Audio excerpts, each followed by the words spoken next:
Bonjour, Steve Masnick, directeur général de l'Association canadienne des MGA. Bonjour, mon nom est Patrick Bouchard de Plan B Solutions d'assurance et vous écoutez Accident de parcours. Vous écoutez Accident de parcours, un podcast dédié à enrichir la communauté de l'assurance de dommages. Peut-être êtes-vous comme plusieurs d'entre nous qui n'ont pas grandi pensant un jour travailler en assurance. C'est souvent en raison d'un accident de parcours qu'on se retrouve les deux pieds dans cette industrie. Malgré tout, on y découvre une vraie passion et on y reste par amour. Mon nom est Alexandre Gilbert et en compagnie de mon partenaire de micro Mathieu Brunet, on connecte avec les intervenants du milieu et on vous partage leurs connaissances et leur apprentissage. Grâce à nos partenaires Banque Nationale et Primaco, on fait le survol de l'actualité, des enjeux et de la réalité de l'industrie. N'oubliez surtout pas de vous abonner à l'une de nos plateformes de diffusion pour être informé de la venue de nos prochains épisodes. Bonne écoute! Alors bonjour et bienvenue à un autre épisode d'Accident de parcours. Mon nom est Alexandre Gilbert et j'ai encore la chance de partager le micro avec mon collègue Mathieu Brunet. Mathieu, comment vas-tu? Ça va très bien, toi aussi? Oui, ça va très bien. Aujourd'hui, on va parler d'une réalité dont les courtiers ont à vivre avec, en fait, celle d'avoir à transiger avec les grossistes et les MGA. Une réalité dans la distribution de l'assurance qui prend de plus en plus de place dans nos cabinets d'assurance. Et pour ce faire, on reçoit deux invités relativement connus, je dois vous dire, mais Mathieu, je te laisse les présenter. Bien, c'est certain que c'est deux invités que je pense plusieurs personnes connaissent bien.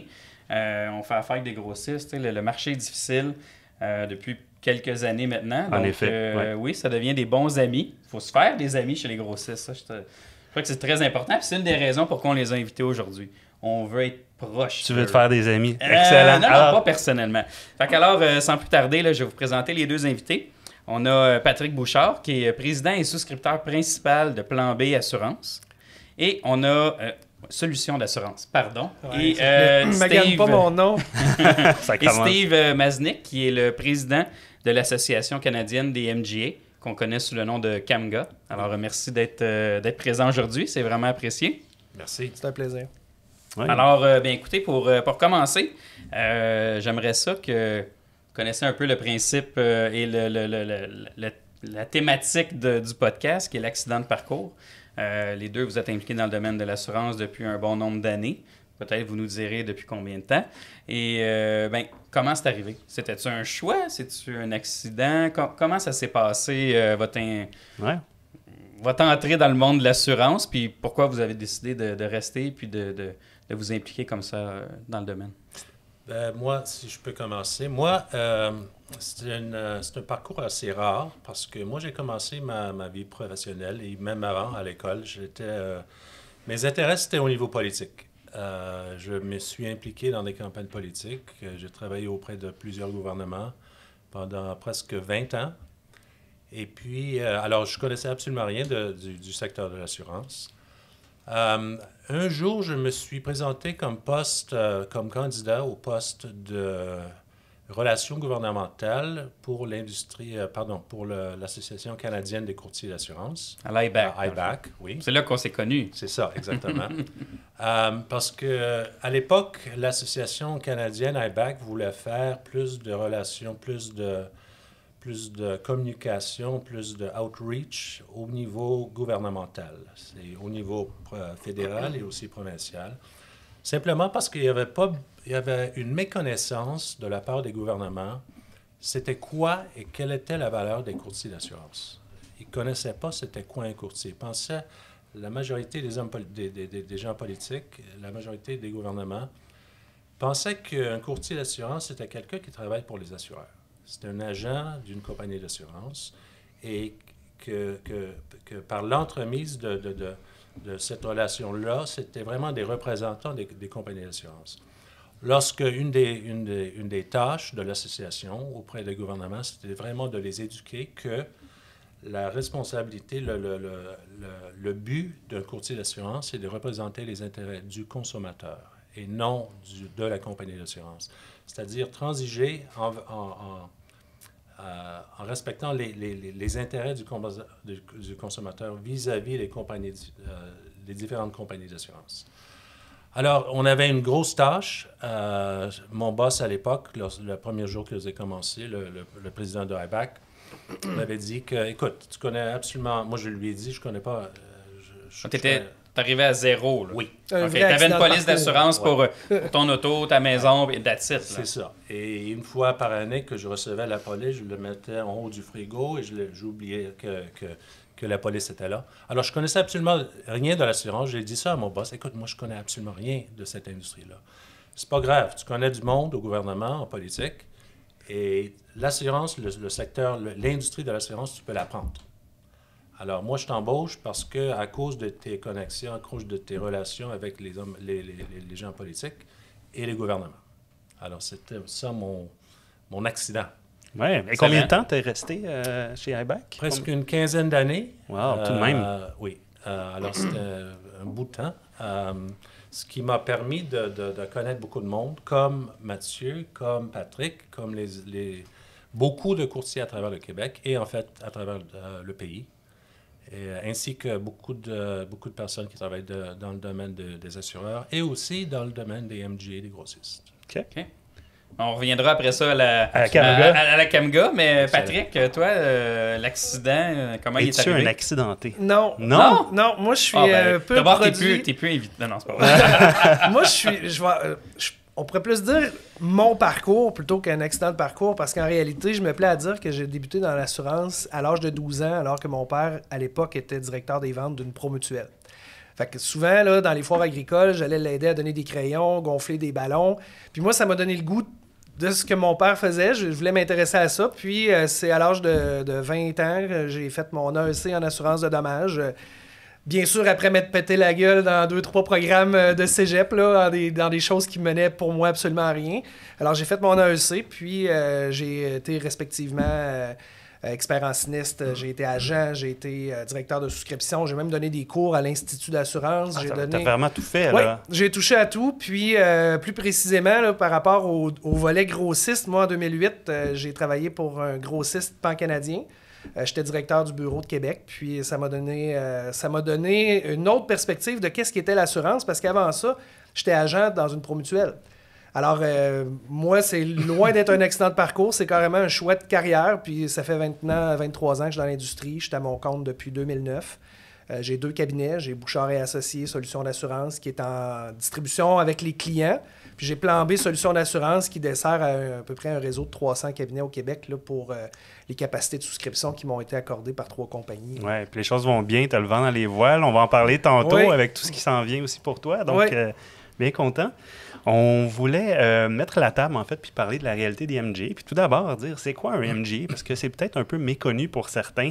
On sait, parmi les gens qui nous écoutent, il y a des étudiants, il y a des agents, il y a des souscripteurs. Donc, le terme MGA n'est pas quelque chose Même qui des nouveaux courtiers, tu sais. Absolument. Faut leur montrer c'est quoi, puis à quoi ça sert, puis à quel moment. Si tu permets, ben, je vais expliquer qu'est-ce qu'un MGA. MGA, c'est la désignation de Managing General Agent. C'est-à-dire un agent général de gestion, si on peut dire, mais mal traduit. Ici, la réalité, c'est plus d'être un grossiste en assurance. Moi, je vais parler pour la réalité du Québec parce que c'est ma province. Là. Ouais. Après ça, Steve expliquera un peu la réalité des autres MGA dans d'autres provinces qui est complètement différente. En réalité, un grossiste, un MGA, c'est un cabinet de courtage qui est certifié par l'AMF pour distribuer des produits d'assurance qui lui sont autorisés par les assureurs avec qui il fait affaire. Donc, c'est simple. Exemple, je vais parler de mon programme en assurance habitation. L'assureur avec qui je transige, lui, il ne veut pas gérer ce volet-là. Il se dit, moi, je vais faire affaire avec un cabinet, je vais lui déléguer les autorités de souscription selon des guides de souscription très clairs qu'il doit respecter avec des conditions très claires. Et c'est à lui de faire la distribution, le marketing, la tarification, l'émission des polices, la facturation. Alors, eux, c'est un MGA, dans le fond, c'est l'extension de une ou plusieurs compagnies d'assurance au niveau de la souscription parce qu'eux n'ont pas soit de présence de bureau au Québec ou encore ils n'ont pas d'employés ou bien ils se disent, ben nous, pour tel créneau de produit, comme toi, tu es un spécialiste, eh bien, on te fait confiance puis tu deviens notre extension pour ce produit-là ou c'est cette catégorie d'assurance-là puis tu fais notre travail pour nous. OK. Selon une certaine capacité, un volume de primes qui sont prêtes à... Oui, exactement. Selon des cadres très précis qui doivent être respectés parce que eux, comme ils te font confiance, tu es eux. Alors, si tu fais mal ton travail, eux autres, ils vont perdre confiance envers toi. Puis le procédé, c'est simple, c'est qu'eux autres, ils te disent, tiens, tu as tant de volume à ramener. occupe-toi-en, fais-le bien, puis je viens te checker 2, 3 fois, 4 fois par année, m'assurer que tu respectes, c'est ça, que tu fais les choses. Puis si tu fais bien les choses, ben on va peut-être t'en donner un petit peu plus, on va te donner des capacités plus grandes. Okay. Parce que faut que vous sachiez aussi que les assureurs, maintenant, dans le marché qu'on connaît, c'est de plus en plus rare de voir, ben, ça arrive encore, mais souvent, quand tu as un risque de 10 millions, là, c'est bien rare qu'un assureur va dire « c'est beau, moi je mets 10 millions sur la table pour ce risque-là ». Alors, en assurance commerciale, ce qu'on voit, c'est que les cabinets vont passer par ce qu'on appelle un leader, un assureur lead. Puis, souvent, l'assureur va dire, ben écoute, moi, ce risque-là, je vais prendre 50%. Là, le courtier, lui, il faut qu'il appelle une autre compagnie d'assurance. Mais ce n'est pas toutes les compagnies qui veulent suivre les conditions d'un autre. C'est pas tous les courtiers qui ont des contrats d'agence avec beaucoup d'assureurs. Exact. Ouais, c'est une réalité qu'on vit. Là. Oui, il y a des grands cabinets, mais les cabinets de petite, moyenne taille, ça peut être difficile d'avoir plusieurs assureurs. Ouais. Puis c'est là que nous, on intervient parce que comme on représente 1 ou 2 ou 3 ou 4 ou 5 compagnies, ben nous, on est capable de faire un plan pour aider ce courtier-là à compléter sa cédule. Ce que tu peux voir aussi là, dans d'autres provinces, ou même au Québec, il y a des grossistes qui sont spécialisés, exemple, dans l'assurance des risques maritimes. Eux, leur créneau, c'est de faire du maritime. Ils font rien d'autre. Par contre, l'assureur qui est derrière le programme, il n'y a pas pignon sur rue. Ça peut être un Lloyd's qui est situé à Londres, ça peut être un assureur qui a un permis provincial, mais qui délègue son autorité. Puis lui, ce grossiste-là, ce MGA-là, ben, c'est lui qui s'occupe de la distribution, du marketing, de l'émission, de la facturation, ce que je vous ai dit tantôt. Tu nommes pas les réclamations. Sont gérées comment les réclamations avec un MGA? Ça dépend. Ça dépend de l'entente. Je vais te donner un exemple. Là, mettons, moi, en assurance habitation, j'ai 2 assureurs. J'ai Échelon, j'ai Lloyd's. Avec Échelon, eux autres, ils aiment bien que ça soit géré à l'interne pour l'ouverture du sinistre, mais souvent, ils vont donner le contrat de gérer en tant que chef d'orchestre le sinistre à un cabinet d'expertise de sinistre. Par contre, Lloyd's, qui eux, c'est un syndicat qui est à Londres, lui, il fait ce qu'on appelle affaire avec un Third Party Administrator, qui est un TPA, exactement, qui lui va agir comme chef d'orchestre, mais il peut être situé en Vancouver, il peut être situé à Toronto, mais le sinistre est survenu au Québec. Fait que c'est lui qui va agir au nom de l'assureur pour faire la gestion du sinistre. C'est lui qui va nommer l'expert en sinistre. Il va venir mandater des indépendants, probablement. Exact. Il y a combien de grossistes au Québec? On sait-tu à peu près combien ça se chiffre? Au Québec, il y a environ une vingtaine. OK. À travers le Canada, il y a le chiffre qu'on utilise, c'est environ 70. Wow. OK, fait que le Québec est quand même une masse importante. C'est là, presque en 25% des MGA sont situés au Québec. OK. La grande majorité à Toronto et à Vancouver. Donc, je ne me trompe pas en disant qu'il y a plus de grossistes qu'il y a d'assureurs? Ben non, parce qu'au Québec, il y a presque 180 quelques compagnies qui sont autorisées à faire de l'assurance, mais certaines de ces compagnies-là passent par des grossistes, justement parce qu'ils n'ont pas pignon sur rue et ils n'ont pas la main-d'œuvre pour faire le travail. On est bon alors.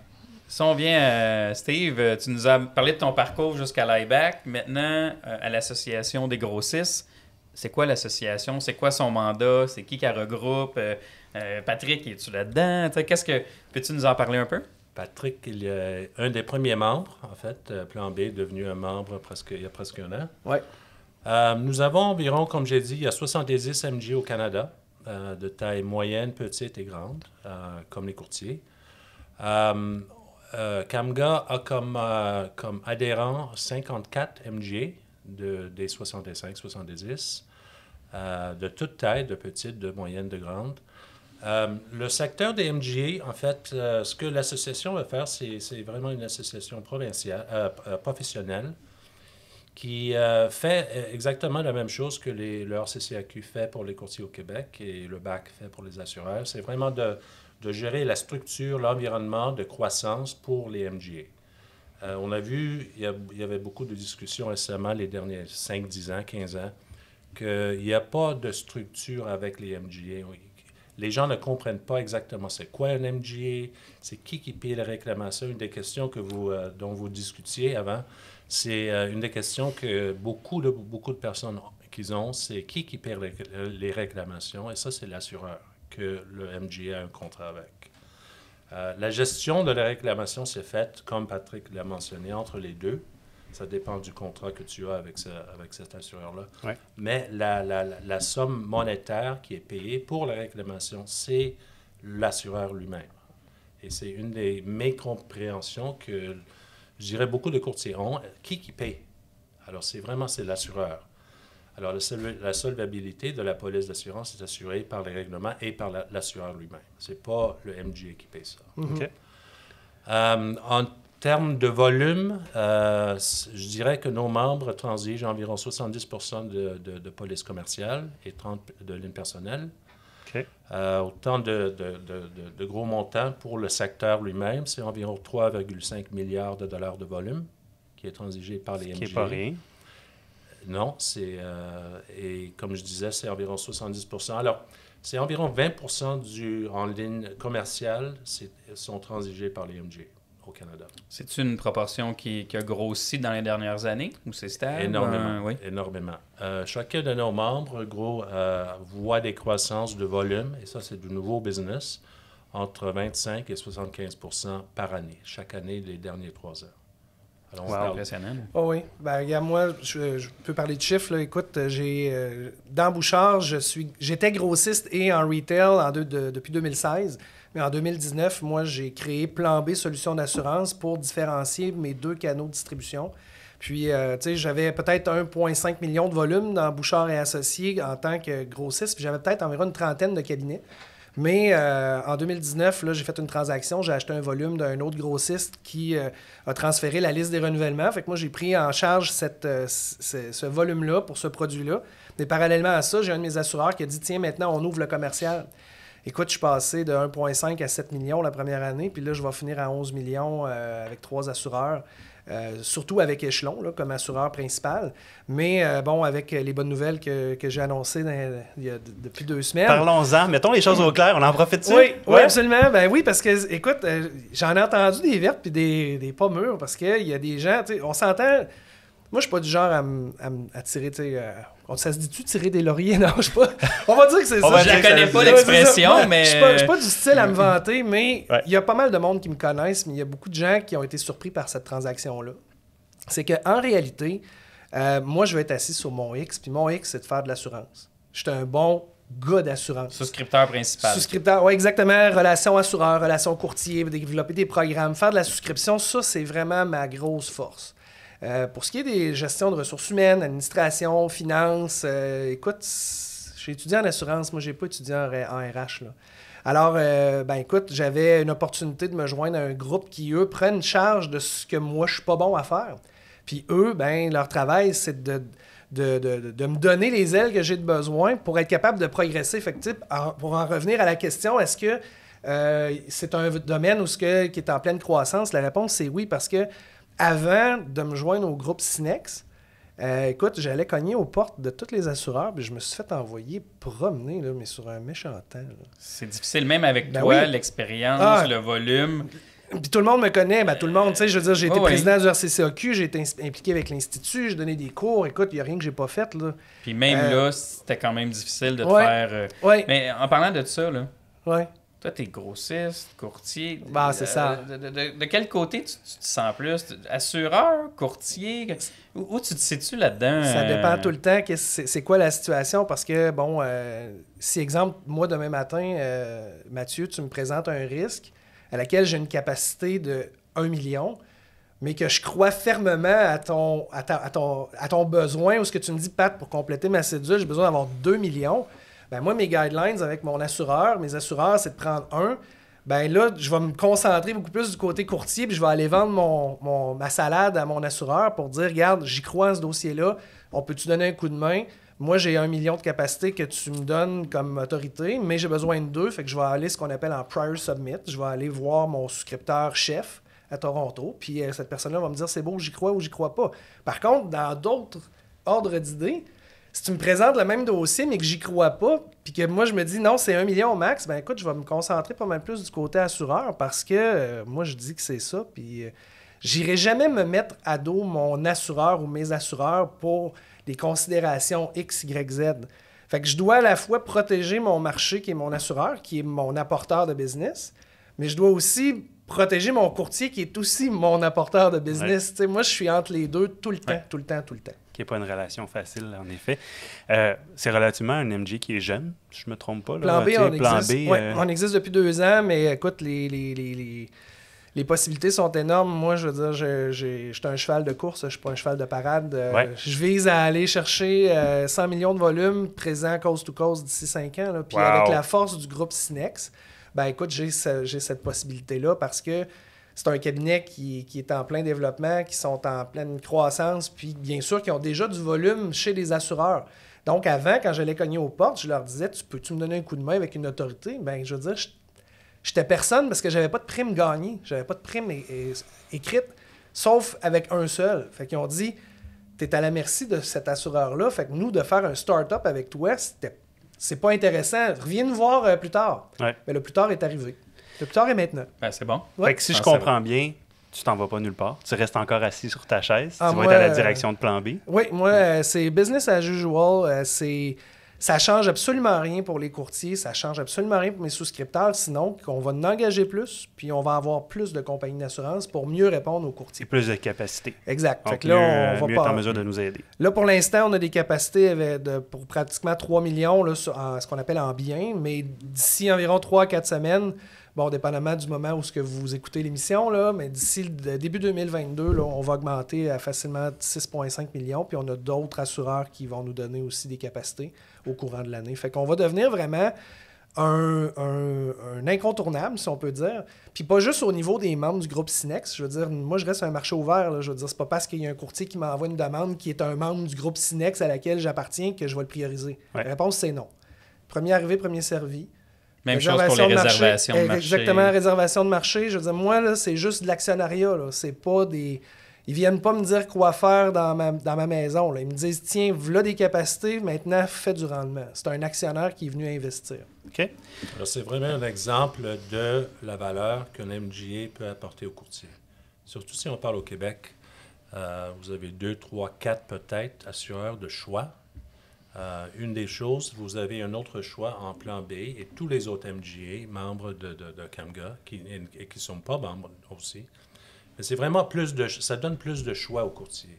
Si on est limité à 2, disons, assureurs, bien, on a 54 membres, dépendamment de quel membre peut transiger au Québec. C'est ça vraiment le choix donné aux courtiers. Moi, j'ai une question, Steve, Oui. parce qu'on a vu des acquisitions ou des transferts dans les dernières années.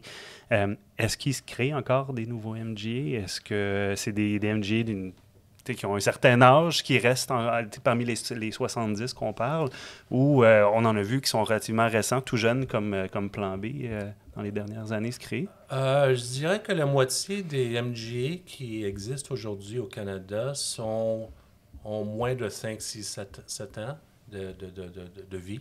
OK. Et l'autre moitié a entre 7 ans et comme une trentaine d'années. OK. Mais au niveau d'acquisition, de mergers, de fusion entre MGA, c'est pas exactement le cas au même niveau qu'au, disons, si on parle de courtage. OK. Parce qu'on en a vu beaucoup au Québec dernièrement quand même. Là, Oui, il y en a au Québec.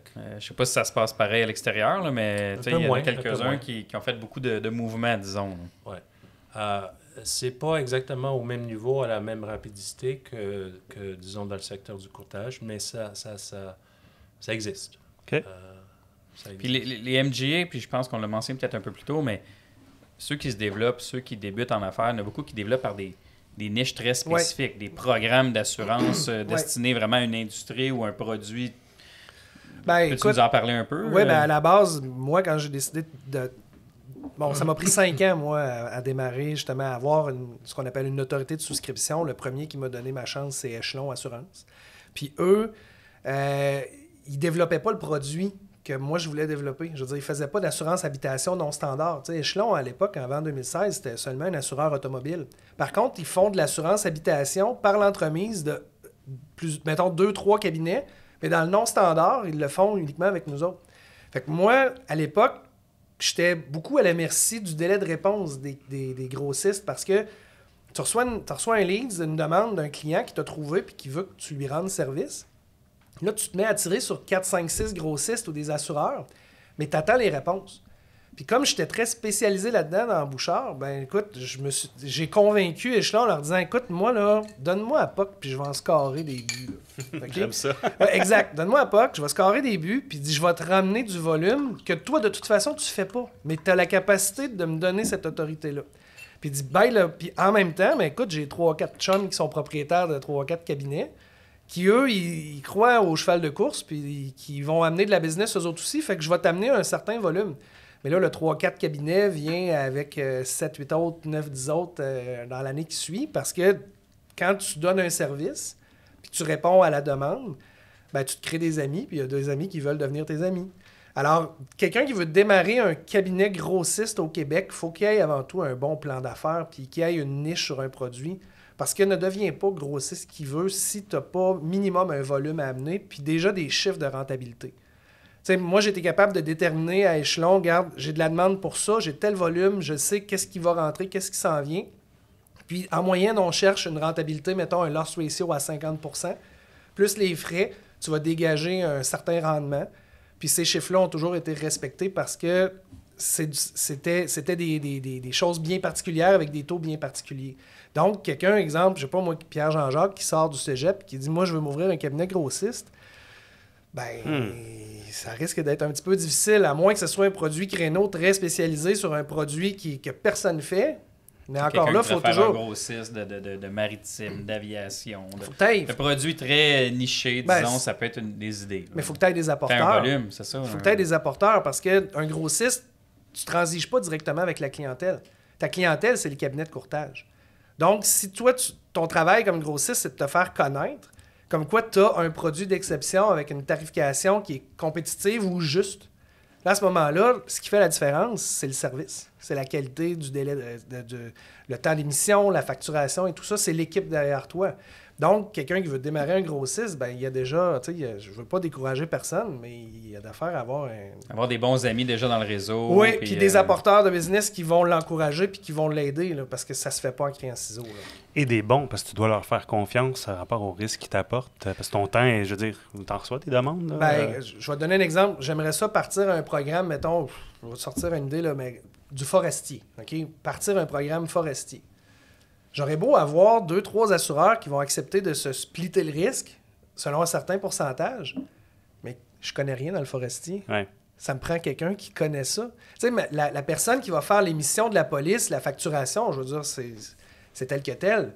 Mais le courtier qui amène une business dans un risque X, une niche particulière, quand il explique son risque au souscripteur, il s'attend à ce que le souscripteur comprenne de quoi il parle. Fait que donc, quelqu'un qui veut démarrer un produit niche hyper spécialisée, il faut que tu aies un souscripteur d'expérience qui comprend de quoi il parle. Bien, je pense que c'est là que tu ressembles au courtier, parce que le courtier qui rentre dans une ligne d'affaires aussi se doit de connaître sa ligne d'affaires et d'être à l'aise avec ce qu'il va représenter comme produit, le même langage à son client. Exactement. Sinon, on perd un peu de crédibilité, puis à la limite, ça peut être un danger d'erreur et omission. Là, oui, absolument. De s'aventurer à des choses qu'on ne connaît pas. Au niveau du recrutement dans les MGA, que ce soit un peu partout au Canada, ici, dans votre expérience, c'est-tu aussi, je ne vais pas dire une problématique, mais un défi, disons, pour plusieurs? Oui, c'est un défi. Absolument. Je dirais, chacun de nos 54 membres MGA sont présentement en train d'embaucher du monde. Si on voit une croissance de entre 20 et 70 % par année de volume, c'est un bon problème à avoir, mais un des challenges, un des problèmes avec ça, c'est qu'il faut remplir les bureaux. Il faut avoir du monde. Si on a, disons, on était à 200 soumissions nouvelles par année, par jour, maintenant c'est rendu à 400-500 soumissions nouvelles par grossiste. Par grossiste, oui. Écoute, il y a des journées, nous autres, on peut en recevoir, puis je suis marginal, là. Il y a des grossistes qui en reçoivent exactement comme Steve l'a dit, du 300 à 400 demandes. Mais c'est parce qu'il faut que tu sois capable de livrer. Là. Puis dans un délai de réponse, parce que, exemple, dans le non-standard, c'est tout le temps pour tout de suite, c'était pour hier, c'était pour là, c'était... Il faut que tu répondes à la demande, puis souvent, le courtier, je veux dire, les courtiers, on les aime, mais des fois, ils peuvent être tannants. Je veux dire, je l'ai été tannant pendant des années. Tu sais, t'envoies une demande, t'envoies le courriel, 10 minutes après, il appelle, il dit « Hey, vas-tu le traiter? » Parles-tu de moi, là? Non, c'est jamais arrivé. Mais ça, c'est une réalité. Puis, ce qui fait la grosse différence là, dans un grossiste, là, c'est le manpower. Faut que tu aies du monde qui répond à la demande. Mais en même temps, regarde, présentement, là, j'ai besoin, moi, de trouver quelqu'un qui est spécialiste en responsabilité civile. Je peux pas prendre quelqu'un qui sort du cégep et qui n'a aucune expérience là-dedans. Fait que moi, mon target, ben c'est plate, mais je vais aller essayer de piger dans les talles d'un assureur, d'une personne, puis je vais me rendre intéressant, puis je vais lui faire comprendre ma mission puis mon objectif. Par contre, quand je veux faire de l'assurance habitation, où c'est un petit peu moins, c'est un petit peu moins technique, faire affaire avec un jeune là, qui sort du cégep puis qui est plein d'ambition, là, je veux dire, j'en ai engagé là, plus un qu'un autre. Là. Puis ces gens-là, ben, je les ai fait progresser. T'sais, ils ont commencé avec l'habitation, là, sont rendus dans le propriétaire foncier. Puis là, ils commencent à faire des participations sur des risques. Puis en attendant, mais mon senior, lui, il est rendu que hey, là, maintenant, il va faire telle chose. Fait que c'est une question d'équilibre. Autant le souscripteur d'expérience qui a des connaissances hyper techniques dans un volet technique, moi, c'est un target. Si je veux développer ce créneau-là, que de prendre quelqu'un qui sort du cégep et un bleu, là, de le former à 100%, là, fait que la personne qui sort du cégep ou peu importe la formation, ben, l'AEC, DEC, elle a la possibilité d'une belle carrière quand même dans le réseau ou dans les MGA. Oui, donc, puis tu peux apprendre tellement de choses. Là, ça peut être leur accident de parcours. Oui, c'est bien dit. De tomber dans un grossiste. Puis je pense qu'il devrait avoir une approche auprès des cégeps. Je ne sais pas si vous êtes aussi présent. Moi, de ce que j'en entends, souvent, quand on est à l'école, on entend parler du courtage ou des assureurs directs, mais très rarement des MGA. Puis cette voie-là, je pense qu'il y aurait... peut-être ça fait partie du travail que la CAMGA veut faire, mais... Oui, absolument. On est en train de commencer à... L'association est nouvelle. Ça fait 1 an et demi qu'on existe déjà. Alors, un des mandats de l'association, c'est vraiment de faire du reach-out to outreach au cégep, au collège, aux écoles, pour leur démontrer, vraiment pour éduquer, c'est quoi un grossiste, c'est quoi un souscripteur. Et la différence entre travailler, disons, pour un assureur comme souscripteur ou pour un grossiste comme souscripteur, il y a beaucoup plus de liberté, il y a beaucoup plus d'un élément d'entrepreneur pour un souscripteur qui travaille pour un MGA qu'un assureur. C'est vraiment plus l'entrepreneuriat travailler pour un grossiste ou un MGA, comme Patrick peut l'expliquer, parce que ça fait... Oui, puis une autre idée que je sortirais aussi, qui vient pas de moi, mais je veux dire, tout le monde connaît Gabriel Morneau de chez Chess, qui est très fort sur les réseaux sociaux, mais c'est une discussion que j'ai eue avec lui. Il disait... D'avoir une table des grossistes au congrès du RCCAQ, là, c'est aussi intéressant pour les courtiers que d'avoir une table des assureurs. Parce que c'est la réalité de tous les cabinets de transiger avec les grossistes. Parce que s'il y en a un, justement, des assureurs qui dit non, je te prends pas de tel risque, ça te prend une porte de sortie. Puis c'est là que les grossistes interviennent parce que le même assureur qui t'a dit non, il peut le dire oui par l'entremise de l'autorité de souscription qui a accordé à un grossiste. C'est pas les mêmes critères, c'est pas les mêmes... c'est pas les mêmes taux, c'est pas les mêmes critères, c'est pas le même... Tu sais, c'est pas... C'est juste que si ça peut... Bon, mettons, eux autres, ils disent, OK, je veux pas que ça rentre directement parce que, je sais pas, mes taux sont pas bons. Ben, lui, il peut quand même donner une délégation d'autorité à un grossiste qui, lui, va le faire à 3 fois la tarification normale pour un risque à désigner, mais que lui, il sait qu'il y a une rentabilité avec ce cabinet-là parce qu'il y a du volume avec. Tu sais, il y a plein de sujets de discussion là, que les grossistes, là, nommez-en, là, comme Steve dit, on a une vingtaine ici, c'est sûr que je peux te dire que l'idée de faire la table, elle a été communiquée, donc elle cheminera... Petite plug ici, je m'adresse à la bonne personne.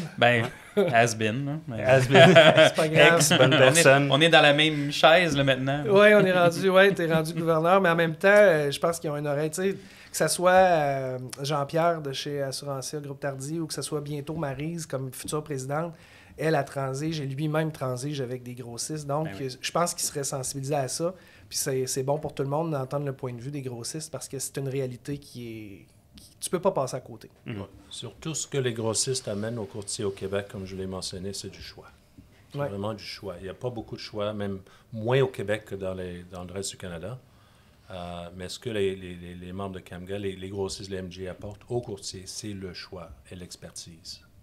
Y a-t-il des enjeux politiques? Tu disais que tu as une expérience politique quand même étendue, mais y a-t-il des enjeux politiques avec les grossistes? Est-ce que vous faites de la représentation fédérale, provinciale ou autre association? Non, pas vraiment. Parce que vraiment, les règles de conduite, de business practice, de déontologie sont vraiment fortifiées et sont mises en place par les assureurs et les contrats que le grossiste a avec l'assureur. Alors, c'est pour ça qu'il n'y a pas vraiment d'interaction entre les régulateurs provinciaux et les grossistes. C'est plus les assureurs eux-mêmes qui gèrent le comportement des grossistes. OK.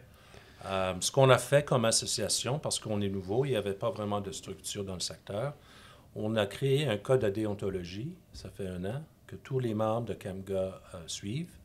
On a récemment, il y a quelques semaines, on a dévoilé un code réglementaire de standard minimum que chaque grossiste membre de CAMGA va être adhérent, va obéir dès janvier le 1er 2022, c'est-à-dire dans quelques semaines. Alors, comme ça, comme courtier ou même comme assureur faisant affaire avec un grossiste, automatiquement sur une page, sur notre site web, tu peux voir quels grossistes suivent quelles règles. Alors, si tu es membre de CAMGA, tu suis une certaine norme, des standards, et ces standards sont sur une autre page de notre site web. Tu peux voir quel membre, quel MGA, quel grossiste suit quelles règles. Quel est le site, juste pour qu'on le nomme? camga.ca. Parfait. camga.ca. C'est ça. OK, excellent. Et ouais, c'est... Pour rajouter sur la question, ça m'a fait penser à quelque chose. Est-ce que les MGA vivent la même réalité dans toutes les provinces au Québec? Parce qu'on disait tout à l'heure, ici, on doit être courtier, n'est-ce pas? Donc, on doit avoir des licences. Pour avoir un permis, pour opérer un cabinet en tant que grossiste, il faut que tu sois enregistré comme un cabinet de courtage en assurance de dommages auprès de l'AMF et ton principal dirigeant, ton dirigeant responsable, doit être un certifié. Par contre, les tâches d'un souscripteur chez un grossiste ne sont pas celles d'un courtier d'assurance. Non. Alors, comme le travail d'un grossiste, c'est de faire de l'analyse, de la tarification, ton souscripteur n'a pas nécessairement besoin d'avoir un permis de courtier si ces tâches restent vraiment dans le cadre de faire de la tarification de la souscription. Par contre, exemple, Mathieu m'approche et me dit « Patrick, le fameux million que tu me donnes, j'ai besoin d'avoir 2 millions. » Ben, en réalité, c'est une activité de courtage. D'aller le représenter. D'aller le représenter à l'assureur, puis après ça, de redonner cette info-là. Donc, j'ai pas toutes les lettres là, de noblesse que ça prend, là, mais ce que je peux vous dire, c'est que moi, sur mes 9 souscripteurs, il y en a 8 qui ont un permis de courtier, qui sont rattachés parce que ils font des tâches de courtier, mais sauf qu'ils ne parlent pas directement avec les clients. T'sais, nous, on ne vend pas d'assurance auto, habitation, puis on n'a pas de concentration de volume. On n'est pas édicté par les mêmes règles que vous. Par contre, nous, on est quand même imputable de nos actes. Là, je veux dire, en tant que cabinet, ça veut dire que si jamais on fait une coche mal taillée, ben, je veux dire, on a une police assurance erreur omission qui vient d'une certaine façon garantir un filet de sécurité pour les personnes qui pourront subir les conséquences. Fait que tous les MGA au Québec sont enregistrés à l'AMF. Et c'est la même chose pour le reste du Canada? Non. Je savais qu'il y avait quelque chose là. C'est un mélange, c'est pas pourri. Il y a quelques provinces où c'est mandaté, la même chose que l'AMF, surtout les provinces de l'Ouest, du Manitoba-Ouest. L'Ontario et les provinces atlantiques, c'est un régime volontaire. Donc, nous, en fait, l'association, les règles de déontologie qu'on a dévoilées il y a quelques semaines, on essaie de bâtir, de créer plus de clarité, de transparence. Quelles sont les règles suivies par les MGA, par les grossistes? Okay. Alors ça, pour combler les vides dans les provinces où c'est volontaire, où il n'y a pas vraiment de régime spécifique au MGA. Alors ça, c'est une de nos tâches, c'est vraiment de créer un standard minimum applicable au MGA à travers le pays. Y a-t-il un volet d'accompagnement? Par exemple, un MGA qui dit « je veux venir au Québec ». Bon, des fois avec l'AMF, si on vient de l'extérieur, la barrière de la langue, les communications, est-ce qu'il y a un accompagnement ou un certain travail qui se fait avec ces gens-là? Oui. Il y a vraiment une mécompréhension de beaucoup de MGA dans le restant du Canada qui veulent faire affaire au Québec, mais qui croient que c'est simplement trop difficile à faire du business au Québec. Alors, c'est une de nos tâches, c'est vraiment une de nos tâches, c'est vraiment d'ouvrir le marché québécois aux MGA en dehors du Québec pour d'offrir plus de choix aux choix. J'imagine vice-versa. Les MGA du Québec, ça peut être intéressant aussi d'aller à l'extérieur. C'est pas juste nous qui veut... Non. Je pense que nous, si on peut parler de nous à l'extérieur, ça peut être intéressant. Ben, idéalement, il faudrait que ça soit les mêmes règles partout au Canada. C'est ça. Puis je pense qu'une des missions de la CAMGA, ça devrait être justement de veiller à ce que les grossistes soient régulés tous de la même façon par tous les régulateurs de toutes les provinces. Pour que ça soit justement facile, tu dis, regarde, tu veux transiger en Ontario? Parfait, il faut que tu sois un cabinet qui est membre de la RIBO. Si tu veux transiger au Québec, il faut que tu sois un cabinet qui est enregistré au Québec. Ça serait simple, mais c'est pas le cas présentement. Il n'y a rien de mieux que les gens de dire, hey, regarde, nous, on aimerait ça être régulé de cette façon-là. C'est le terme que j'ai décidé d'utiliser. Régulé. Je veux être régulé de cette façon-là. Ben, le travail de la CAMGA, ça va être d'avoir peut-être une voie uniforme auprès de tous les régulateurs pour que ce soit tous la même façon de faire. Ouais. Ben, ce que tu décrivais, en plus, c'est tellement vrai. Il y a des tâches qui s'apparentent beaucoup à un courtier dans ce que vous faites. Donc, je pense que c'est... Quand tu es souscripteur pour un assureur, tu n'as pas besoin de permis. Non. Mais un grossiste, c'est l'extension de l'assureur. Tu n'as pas besoin de permis. Par contre, le cabinet, lui, il n'y a pas le choix. En tout cas, mais l'assureur, il y a un permis pour opérer comme assureur. Alors, le courtier, mais il faut qu'il y ait de quoi pour eux. Exactement. Fait que moi, je pense que ça devrait être... Là, je donne mon point de vue, mais je pense que ça devrait tout être la même chose pour tout le monde. On est tous dans le même pays. Oui. Ouais. Au niveau, peut-être on dévie un peu du sujet, mais on a parlé beaucoup dans les derniers épisodes de technologie, de changements à ce niveau-là.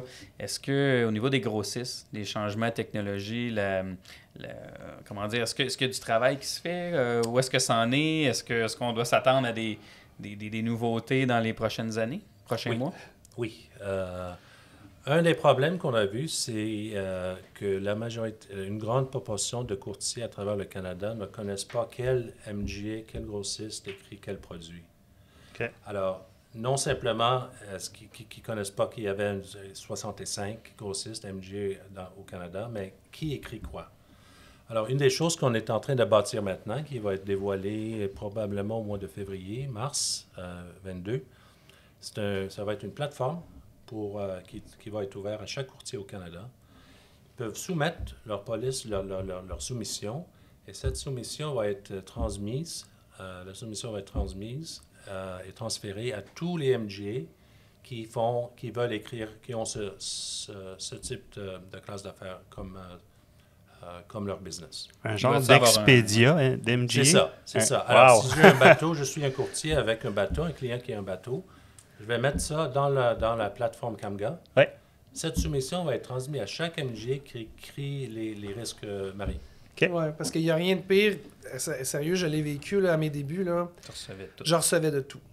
Les courtiers, là, je veux dire, ils ont des listes de diffusion. Là. Select All. Oui, Select All. Puis moi, je suis dans le All. Puis là, tout d'un coup, je me fais demander, hey, tu fais de ça, toi, de la plomberie. Ouais. Là, je dis, ben là, moi, j'ai pas le choix. Je veux dire, je reçois une demande, il faut que j'ouvre le dossier. Après ça, il faut que je le classe, puis après ça, il faut que je réponde, puis ma réponse, il faut que je le joigne au dossier. Ben, à ce moment-là, un portail comme ça qui va faire du très bon dirigisme, c'est une excellente affaire parce que ça permet de sauver énormément de temps. Tu sais, si je reçois 200 demandes dans une journée, mais qu'il y en a en réalité 75 qui m'intéressent, moi, les 125, il faut que je prenne le temps là, quand même de gérer ces 125-là, alors que c'est des choses que je fais pas. Puis, dans un autre ordre d'idée aussi, au niveau technologique, ben écoute, un cabinet grossiste, ça utilise un BMS exactement comme tous les autres cabinets au Québec. Ça peut être n'importe lequel. Faut que tu gardes les dossiers clients, il faut que tu fasses ta facturation, il faut que tu fasses tes activités, il faut que tu fasses tes listes de renouvellement. Donc, la plupart les grossistes, le but, c'est eux qui émettent la police au nom de vous émettez vos polices. Oui, absolument. Moi, je fais la souscription, mais j'envoie pas ça comme une balle... Tiens, il va faire un circuit, l'assureur, là, une fois que j'ai tout mâché. Non, c'est moi qui émets le document avec les formulaires qu'il m'a autorisé d'utiliser. Puis, pour ça me prend un système qui me permet d'émettre les documents. Puis, présentement, je vais parler bien sûr en mon nom, mais il existe toutes sortes de systèmes d'émission de police. Là. Tu poserais la question à grossiste XYZ, l'autre, il n'y aura pas la même réponse. Moi, j'utilise un système là, qui me permet d'émettre, mais j'ai un BMS aussi qui me permet de faire toutes mes activités, faire ma facturation en sous-agence et tout ça. Là.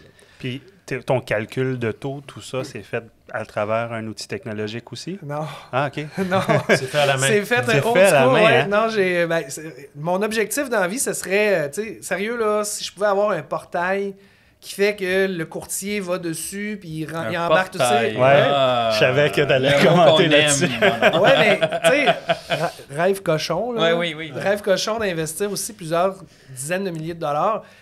Mais en même temps, je veux pas dénaturer mon travail. Mon travail à moi, là, c'est de l'analyser le risque. Puis, tu sais, de faire une tarification, là, sérieusement, là, c'est très enfantin. Ce qui est difficile pour un souscripteur, c'est d'accepter ou de refuser le risque. OK. Le risque, là, je veux dire, moi, une fois que j'ai décidé d'accepter le risque, puis que je veux le tarifer, c'est simple, j'ai ma bonne vieille feuille Excel qui me dit telle prime, tel taux, mets ça dans ton PolicyWorks, puis ça se calcule tout à la fin avec tous tes avenants. Ça, c'est magnifique. C'est sûr que j'aimerais ça, investir en technologie, mais là, je veux dire, c'est un petit peu embryonnaire pour moi présentement. Je veux dire, ça fait 2 ans là, que Plan B existe. Par contre, il y a d'autres grossistes qui, eux, ont des portails extraordinaires. Là. Je veux dire, je pense à celui d'April qui est mon Dieu. Je pense même aussi, il y en a qui c'est direct avec PolicyWorks. Qui veulent rentrer leurs tarifs puis qu'ils en aient des soumissions sans aller dans un portail. Je t'inciterais à ne pas aller dans la voie du portail. Non, je te parle à titre de courtier. Parce que là, ton rêve cochon, il sonne comme un assureur en ce moment. Là. Non, mais le but d'un grossiste, c'est d'automatiser ses services là, pour essayer d'en faire le plus possible tout en maintenant le même degré de qualité et de souscription. Là. Mais en même temps, tu ne veux pas dénaturer tes services. Tu veux donner justement du service puis tu veux être capable de le faire dans des temps qui sont respectables. Ouais. Le fait d'avoir un système d'automatisation pour essayer d'enlever le plus d'interventions humaines, ben, c'est le fun, mais je veux dire en même temps, c'est de l'assurance. Là. L'assurance, tu auras beau avoir le meilleur système informatique de toute la planète. Il reste de l'assurance. Ça reste que c'est de l'assurance, puis ça prend un humain qui prenne la décision parce que quand tu es grossiste, je veux dire, d'avoir un portail qui lui dit, OK, ton portail, bon, avec tel assureur, je peux pas faire des restaurants, mais avec tel assureur, je peux pas faire des syndicats de copropriété. Ben, à un moment donné, il faut investir dans la programmation, là, mais il n'y a rien de mieux qu'un humain présentement pour avoir toutes ces guidelines-là puis d'écrire un risque là, selon la bonne vieille façon de faire. Ouais. Je reviens à l'Expedia Camga. C'est le nom que je vais y trouver. Il n'y a pas un nom encore? Hein? Non, il n'y a pas de nom. Mais je dirais que ce n'est pas un portail, c'est une plateforme. Une plateforme, oui, mais j'aime ça. Moi, j'aime pas le nom. Est-ce que ça va pouvoir aider les courtiers et les cabinets d'assurance à sélectionner les bonnes propositions ou à faire un choix? Parce que, je veux dire, on a un problème de main-d'œuvre. Quand vient le temps d'engager puis de former du personnel, monter une bonne proposition, la faire, la trouver la bonne, c'est pas toujours simple. Ouais. On l'a vu dans différents cabinets. C'est quand même, ça reste un défi pour certains. Est-ce qu'on se rend jusque-là avec la plateforme ou c'est vraiment on envoie notre proposition dans cette plateforme-là? La première étape, ça va être simplement la distribution des soumissions. OK. Après ça, il va y avoir des produits de la valeur ajoutée que chaque MGA peut choisir ou chaque courtier peut choisir en top du service de base de distribution. OK. Si tu veux mettre du AI là-dedans, du actuarial analysis là-dedans, ta soumission, tu vas avoir le choix de faire ça, mais ça, c'est l'étape 3, 4, 5 dans le futur. OK. Donc, les soumissions ne vont pas revenir de la plateforme. Ça va partir chez le grossiste et ensuite revenir directement, direct. Oui, directement du grossiste au courtier. Et puis après ça, vous continuez les communications, comme vous le faites aujourd'hui. Oui. C'est simplement vraiment de faire plus efficace aux grossistes.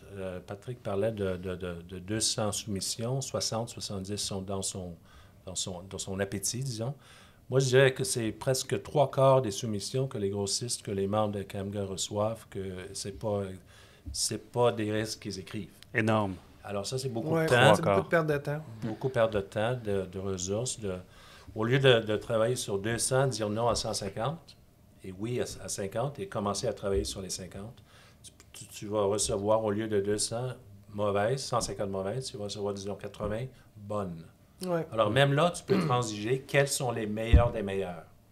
Et là, le délai de retour va être impacté. On C'est n'attendra pas 72 heures pour avoir un retour de soumission. 72 heures, c'est long. Là. Moi, les objectifs que je donne à mon équipe, là, c'est en dedans de 24 heures. C'est sûr qu'en période de rush, comme le mois d'avril, mai, juin, ou en assurance entreprise, au mois de septembre, octobre, novembre, là, 24 heures, ça peut être difficile. Ouais. Donc, avoir un système comme ça qui va clairer tout ce qui, dans le fond, ne me sert absolument à rien, ben, à ce moment-là, c'est sûr que ça va avoir un impact sur le délai de réponse. Là. Fait que d'investir en technologie, là, c'est autant bon pour un grossiste qu'un cabinet là, ou un assureur. Ouais. Et je dirais les 24 heures de délai, c'est le minimum, ça c'est le maximum de délai. Je dirais la majorité, 95% de nos membres, lorsqu'ils reçoivent une soumission, vous allez recevoir un quote ou non dans un délai de 24 heures. Ouais. Ça, c'est l'objectif, je pense, c'est l'objectif ultime. Qu'on aimerait tous arriver. Là, Donc, on s'attend à avoir des nouvelles en début d'année prochaine, si je comprends bien. Prochaine émission d'Accident de Parcours. Émission. Oui, vous pourriez venir nous présenter ça. Génial, excellent. on a bien hâte de voir ça. Mis à part cette solution-là, cette plateforme, merci, je ne voulais pas dire portail. Je m'excuse si je l'ai dit. Ah non, ça va. C'est un mot banni. On va bientôt faire une liste de voici les mots bannis du podcast. D'accord. On parle beaucoup de connectivité dans le domaine du courtage. Est-ce que c'est quelque chose qui peut être prévu dans le temps au point de vue des MGA? Est-ce que c'est quelque chose qu'on va pouvoir voir aussi également? Je ne sais pas quoi te répondre. Non, hein? Tu sais, ta question est tellement large. Là. OK. Tu sais, peux-tu définir connectivité? Tu sais, exemple, là, le courtier va remplir sa proposition dans un outil tel PolicyWork. Oui. Avoir il va choisir. Ça se fait déjà ça se comme fait, tu mais dis. ça fonctionne pas très bien. C'est parce que, écoute, tout est selon en fonction de l'investissement que les grossistes veulent faire. Il y en a qui ont des ressources extraordinaires. Ils peuvent avoir une commission contingente assez intéressante parce qu'ils ont développé un bon loss ratio. Puis au lieu de verser des dividendes aux actionnaires, peut-être de réinvestir ce montant-là en technologie pour justement avoir une meilleure connectivité avec ses apporteurs de business. C'est sûr que c'est une solution. Là. Tout le monde souhaite avoir un meilleur délai de réponse puis un meilleur service. Fait que c'est sûr que personne, en tout cas moi je parle à mon nom, c'est sûr que si j'étais capable d'investir là-dedans pour le faire, écoute, je le ferais. Là. Surtout, j'ajouterais en fait que la grande majorité, et ça c'est vraiment la valeur que les MGA, que les grossistes apportent, c'est les soumissions, les polices, les risques sont ou bien noir et blanc ou bien dans la section grise. Oui. Alors c'est vraiment dans la section grise dont il faut l'intervention humaine. Une des choses que si tu fais affaire avec un assureur, c'est plus tu fais affaire, disons, avec un ordinateur, par exemple. Lorsque ces risques gris-là, comme Patrick en a donné quelques exemples en début d'émission, c'est vraiment, il faut avoir de l'intervention humaine, il faut avoir un œil humain. Et ça, vraiment, c'est la valeur qu'apporte, parce que ces entreprises-là, ces compagnies, ces chantiers, ces responsabilités professionnelles, c'est vraiment, c'est dans la zone grise de risque. Alors, connectivité, d'avoir la même chose que les assureurs ont, je ne sais pas si c'est... Mettons, c'est plus loin vu la complexité. Il y a plus de complexité ou de vraiment spécifique dans les risques. Fait que je comprends que c'est peut-être plus... Écoute, on est peut-être plus loin dans la... Je me vois mal analyser un risque...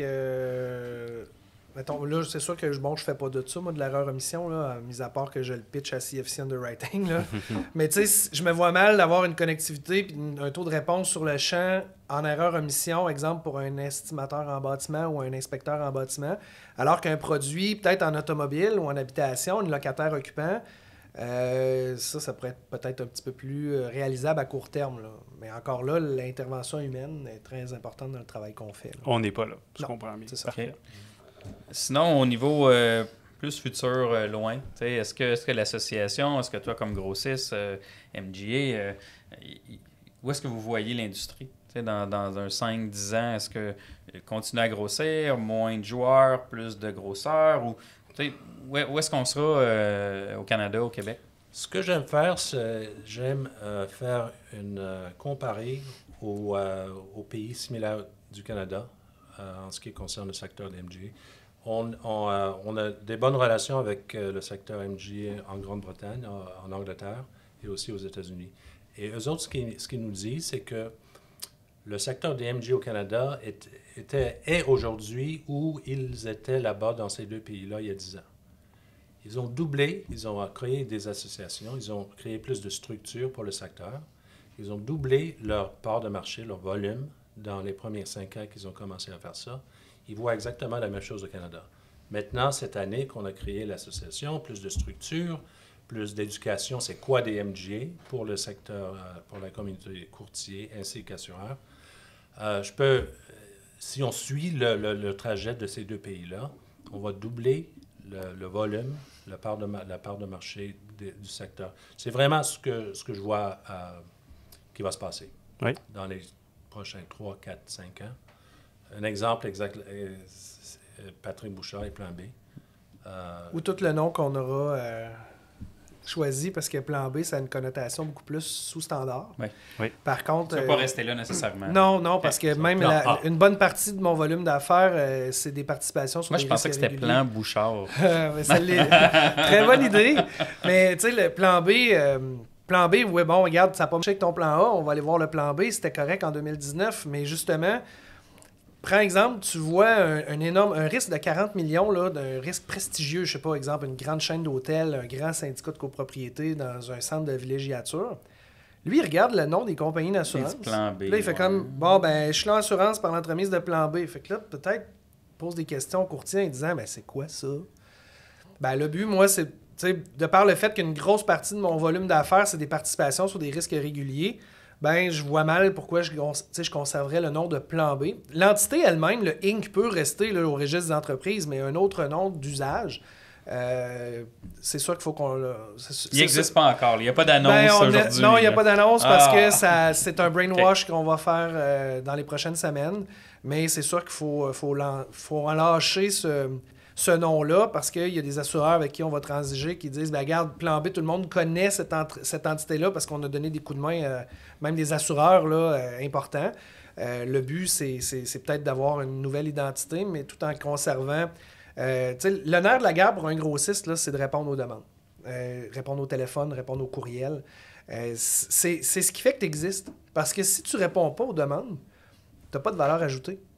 Donc, le but d'un grossiste, c'est de continuer à donner l'excellence de son service, puis de progresser avec ses partenaires, puis de voir l'avenir en étant vu comme étant un centre d'excellence en souscription pour les cabinets, plutôt que d'être vu comme étant justement un plan B, qui peut être temporaire. Alors que, écoute, il y a des cabinets de courtage là, qui transigent avec des grossistes depuis des années parce que c'est devenu des chums, tu comprends? Parce qu'ils sont sur le fast track. Ils ont des spécialités, là, des Victor de ce monde. Exact. Ben, c'est ça, mais eux, c'est des apporteurs de business. Là. C'est des courtiers qui amènent la business qui a close parce qu'ils connaissent le souscripteur, connaissent le patron, ils savent que c'est canné d'avance. Je pense que les grossistes doivent continuer à avoir leur niche, ils doivent continuer à être à la fois des généralistes aussi, mais tout en continuant de donner le meilleur des services parce que c'est leur raison d'être.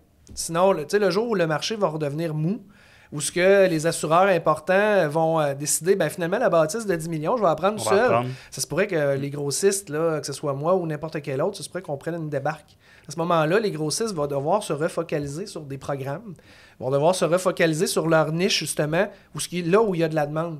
Là, présentement, c'est le fun, ça fait plusieurs années qu'on est dans un marché dur, où ce que les courtiers ont besoin de nous. Ben, il faut même des très beaux risques. Là, oui, absolument. Écoute, on n'est pas là juste pour prendre des fonds de risque que les assureurs ne veulent pas, là, parce qu'il faut que le client réponde à son exigence de créancier hypothécaire. Là. On n'est pas là. Même que des fois, il y a des grossistes qui ont des programmes qui sont même mieux que ce que les assureurs réguliers font.